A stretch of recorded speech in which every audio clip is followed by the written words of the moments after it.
So we were both scared, tired, hungry and thirsty, and we both had like 10% battery on our phone left. Hey everyone, I'm Monica and I love traveling, so if you're interested in travel tips or travel stories, just hit that subscribe button. So in this video I will talk about my 3-week vacation in the Philippines, which was one of the greatest, and stories that made me love Filipino people. The first story is pretty short and happened in Bohol Island, the first island we visited. We just rented a scooter and wanted to go around, but we were pretty hungry, so we stopped by a restaurant. But our mistake is that we left the keys inside. And also, we had the drone inside the motorbike, so the situation was pretty messed up. We went inside without noticing the keys, and after like 20 minutes, the waiter comes to us and asks if our motorbike is the one outside because somebody gave him the key. And we were pretty surprised because that person could have just run away with a motorbike or just with the drone. So we started laughing after that because we got pretty lucky. Let's go to story number 2. With the same scooter, days later, we did a tour of Panglao Island and we got a flat tire. We were in the middle of nowhere, no houses, no cars, no people, until we saw a boy passing by on the scooter and we just made a sign for him to stop. He just stopped and asked what was wrong, and when we asked for help, he was like, "Oh yeah, sure, I will help you, why not?"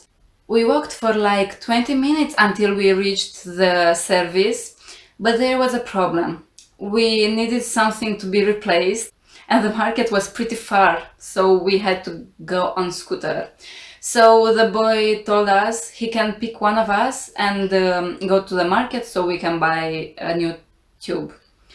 But we decided not to split because when we are two and only one of us has internet, it's better to stay together. So we just trusted him and we gave him way more money that he needed to buy the tube.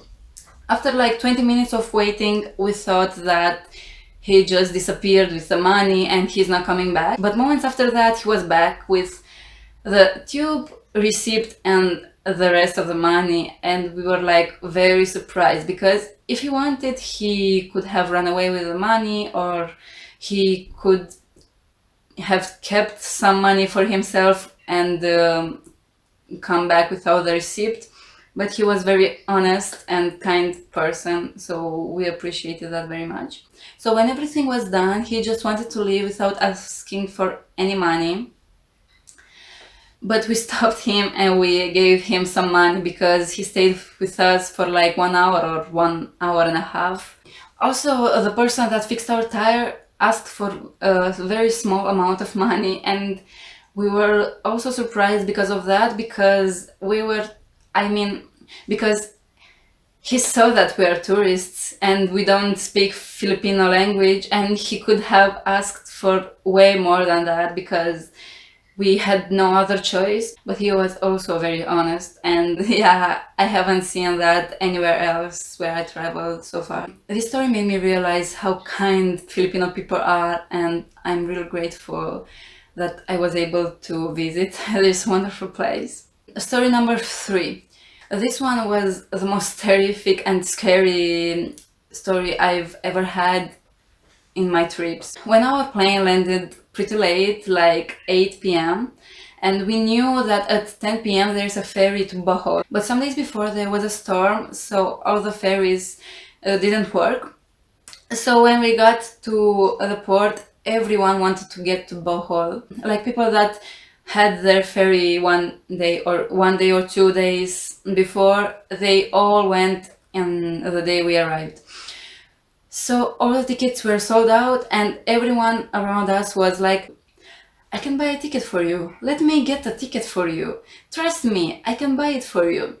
So they started to seem creepy to me, and I started to feel a bit scared because I was really tired and hungry, and so we said no to all of them and we started walking 1 more kilometer to another port where there was a queue very, very big.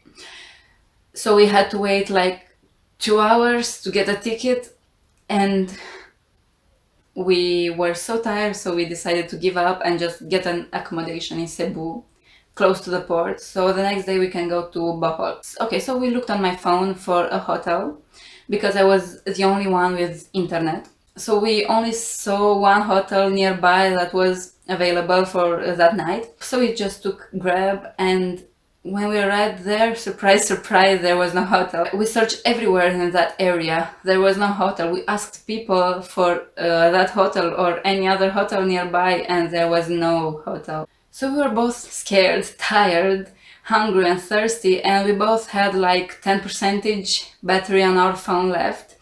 And we both had more than 15 kilograms in our backpacks. I think there were like 4 hours since we landed in Cebu, so I started to be pretty desperate. But we try to stay calm, so we just sit somewhere and think about what we could do about this.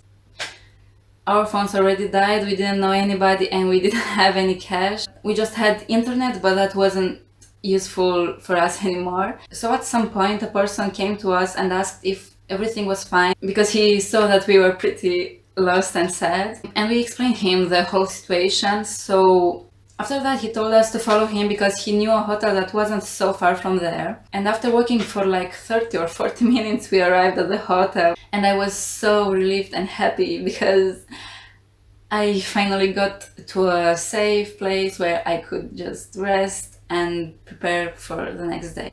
So we got lucky again to find a person that knew where a hotel was, and I was very grateful for how kind he was. So this story made me realize that kind people, even if they are unknown, can save you from difficult situations, and I really appreciated that. It was a night that I will probably never forget.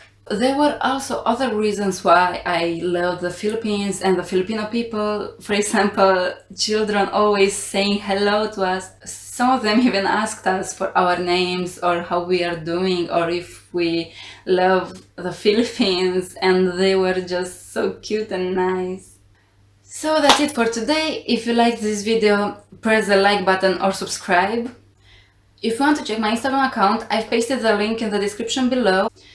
Also, if you have any suggestions of what videos I should make in the future, you can leave a comment below and I will read it, and most likely I will take it in consideration in the next videos. See ya!